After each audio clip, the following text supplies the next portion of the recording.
Hello friends, welcome back my channel. Hello friends, आज की video काफी इंटरेस्टिंग होने वाली है क्योंकि सूरज पर पहुंचने वाला दुनिया का पहला अंतरिक्ष यान की बात करने वाले हैं। वैज्ञानिकों का कई सालों से इस पर रिसर्च चल रहा था। सूर्य वैसे तो गैस से बना एक गोला है जो लगातार अंतरिक्ष में आग उगल रहा है, मगर आज से 3 साल पहले एक अंतरिक्ष यान पृथ्वी से निकला था जिसकी मंजिल थी सूरज। इस अंतरिक्ष यान को सूरज पर जाकर कई ऐसे राज पता लगाने थे जिनके बारे में वैज्ञानिकों को नहीं पता था, इसलिए इस अंतरिक्ष मुसाफिर ने सूरज पर जाने को ठान लिया। इस अंतरिक्ष यान का नाम है पार्कर सोलर प्रोब। आपको बता दें, पार्कर सोलर प्रोब ने कुछ ऐसा कर दिखाया जो हम इंसान कभी सोच नहीं सकते थे। एक्चुअली ये अंतरिक्ष यान सूरज पर पहुंच चुका है और आप लोग को तो पता ही होगा कि सूरज कितना गर्म है, लेकिन ये अंतरिक्ष यान सूरज के कोरोना वाले एरिया में पहुंच चुका है। यह सूरज के सबसे नजदीक वाला अंतरिक्ष यान है। इतिहास में अब तक कोई भी अंतरिक्ष यान सूरज के इतने करीब नहीं पहुंचा है। तो फ्रेंड्स, चलिए जानते हैं ये अंतरिक्ष यान सूरज के इतने करीब क्यों जा पहुंचा, कैसे जा पहुंचा और उगलती हुई आग के ज्वाला को कैसे सहन कर ली और इतने नजदीक जाने पर उसने वहां पर क्या देखा। तो फ्रेंड्स, आज सूरज को नजदीक से जानते हैं, तो चलिए वीडियो को स्टार्ट करते हैं। Let's get started.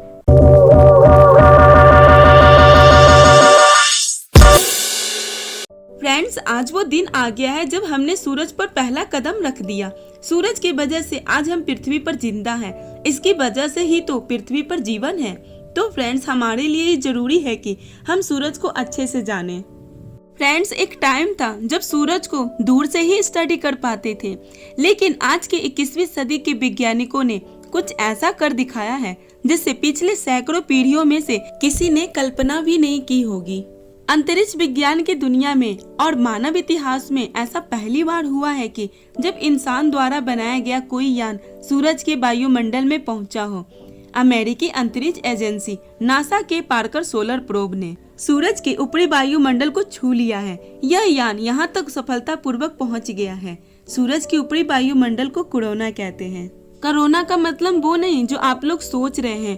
कोरोना यहाँ मतलब है सूरज का आउटर एटमॉस्फेयर, ऐसी लिमिट जहां सूर्य की ग्रेविटी उसके सोलर विंड पार्टिकल्स को बांध के रखती है। इस सीमा के अंतर्गत बहुत ही रेडिएटेड पार्ट्स मौजूद रहते हैं जो बहुत ही हाई स्पीड से लगातार सूरज के चारों ओर उसकी ग्रेविटी के कारण मूव करते रहते हैं। हाई स्पीड और फोर्स के कारण जब यह पार्टिकल सूरज के कोरोना को तोड़ देता है और जब बाहर निकल के पूरे सौर मंडल में फैल जाते हैं, तब उन्हें सोलर विंड का नाम दिया जाता है। ये एक ऐसी सीमा होती है जहां बेसिकली असली सूरज की शुरुआती होती है और यहीं से हमें सूरज के सारे इफेक्ट दिखने लगते हैं। बस यही कारण है कि हम लोग इस पॉइंट से सूरज की शुरुआत की कल्पना कर लेते हैं। हमारा पार्कर सोलर प्रोब भी सूरज के इसी कोरोना के अंदर रहेगा जब तक उसकी यात्रा खत्म नहीं हो जाती। प्लान के मुताबिक इस पार्कर सोलर प्रोब की मल्टीपल सोलर ऑर्बिट करने के बाद ही सूरज के कोरोना में इंटर करना था और ठीक वैसे ही हुआ, क्योंकि जब इस सोलर प्रोब ने सूरज का 8वां चक्कर काटा था तब ये प्रोब सूरज की सतह को छू पाया था। खुशी की बात तो ये है कि ऐसा पहली बार हुआ है जब कोई यान सूरज के इतने करीब पहुंचा है। 14 दिसंबर को नासा ने एक प्रेस कॉन्फ्रेंस करके बताया है कि उनका यान सूरज के कोरोना में प्रवेश करने में सफलता हासिल कर चुका है। पार्कर सोलर प्रोब सूरज की सतह से सोलर प्रोब की दूरी 89 लाख किलोमीटर है, लेकिन सबसे नजदीक पहुंचने में पार्कर सोलर प्रोब को 4 साल इंतजार करना होगा। पार्कर सोलर प्रोब साल 2025 में सूरज की सतह से बेहद करीब होगा। इस समय सूरज की सतह से उसकी दूरी 61.15 लाख किलोमीटर होगी। इस यान ने सूरज के वायुमंडल में पहुंचकर इतिहास रच दिया। सूरज के वायुमंडल में पहुंचने के 3 बड़े रहस्य से पर्दा उठेगा। पार्कर सोलर प्रोब 3 प्रमुख चीजों की जांच करने वाला है। पहला, कोरोना से बहने वाली ऊर्जा और गर्मी की गणना और सौर हवाओं के बहाव की गति।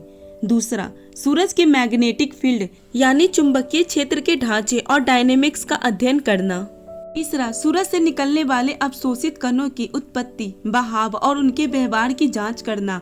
इन तीनों अध्ययन से धरती और सौर तूफानों से बचने में मदद करेगा। इस पार्कर सोलर प्रोब की कामयाबी में किसी ने इस बात का ध्यान ही नहीं दिया कि इतना गर्म तापमान में जहाँ कोई भी स्पेसक्राफ्ट टिकने की भी हिम्मत नहीं करता, वहाँ पर ये पार्कर सोलर प्रोब अभी भी जिंदा है। कैसे? इसका श्रेय डिजाइनर और साइंटिस्ट को जाता है, क्योंकि ये सब उन्हीं के मेहनत की वजह से हुआ है। आपको बता दें, सोलर प्रोब के एक साइड में एक ऐसी वाइट शील्ड लगी हुई है जो सूरज से आने वाली हीट को डायरेक्टली रिफ्लेक्ट करेगी और पीछे में इक्विपमेंट को ठंडा रखेगी, जिससे ज्यादा से ज्यादा हीट बाकी के इक्विपमेंट को नुकसान नहीं पहुंचाएगा।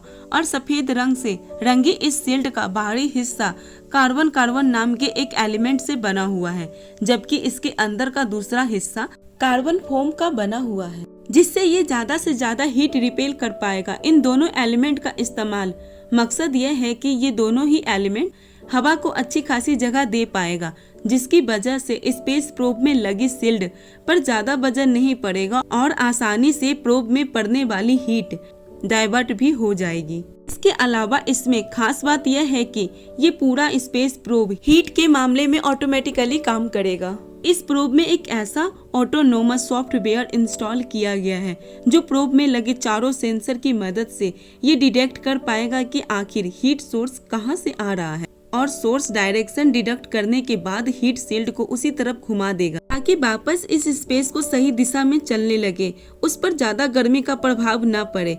इसमें और भी कई तरह के इंतजाम किए गए हैं जिसे आम आदमी को समझ पाना मुश्किल है।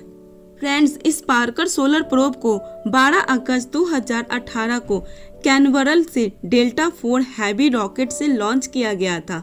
इस मिशन की कुल उम्र सीमा 7 साल की है, जिसमें यह 3 साल 4 महीने और 3 दिन बिता चुका है।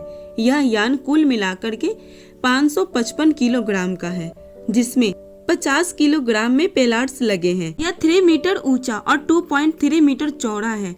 यह यान 88 दिन में सूरज का एक चक्कर लगाता है। इसका अगला चक्कर अगले साल फरवरी में लगेगा। फ्रेंड्स, नासा के पार्कर सोलर प्रोब, जो कि सूर्य के रहस्यों का खुलासा करने के लिए अंतरिक्ष में भेजा गया है, वह पिछले साल जुलाई में शुक्र ग्रह के बगल से गुजरा। इस समय उसने कई तरह की आवाज रिकॉर्ड किए हैं। इससे पहले अंतरिक्ष विज्ञान के 30 साल के इतिहास में शुक्र ग्रह की ऊपरी वायुमंडल की आवाज किसी ने सुनी थी। यह वो पहला मौका था जब किसी पार्कर सोलर प्रोब शुक्र की ग्रह से 833 किलोमीटर की दूरी से गुजरा था। इस यान ने डेटा एनालिसिस का काम मैरीलैंड के लॉर्ड्स में स्थित John Hopkins applied physics laboratory के वैज्ञानिक करते हैं। नासा गोडार्ड फ्लाइट सेंटर के साइंटिस्ट और शुक्र ग्रह के एक्सपर्ट गैलेन कॉलिंसन ने कहा है कि इस बार पार्कर ने जो डेटा भेजा है वो अद्भुत है। हमें पहली बार शुक्र ग्रह की आवाजें सुनाई दी है। यह संगीत के जैसा ही है। फ्रेंड्स, आज की वीडियो यहीं तक। मिलते हैं नेक्स्ट वीडियो में। तब तक के लिए आप अपना ध्यान रखिए, सुरक्षित रहिए। धन्यवाद। बहुत बहुत धन्यवाद मेरी वीडियो देखने के लिए। आपको हमारे बताए हुए फैक्ट्स कैसे लगे? क्या इससे पहले ये आप फैक्ट जानते थे? कमेंट करके जरूर बताएं। हमारी वीडियो अगर आपको अच्छी लगी है तो लाइक शेयर सब्सक्राइब करना ना भूलें। धन्यवाद।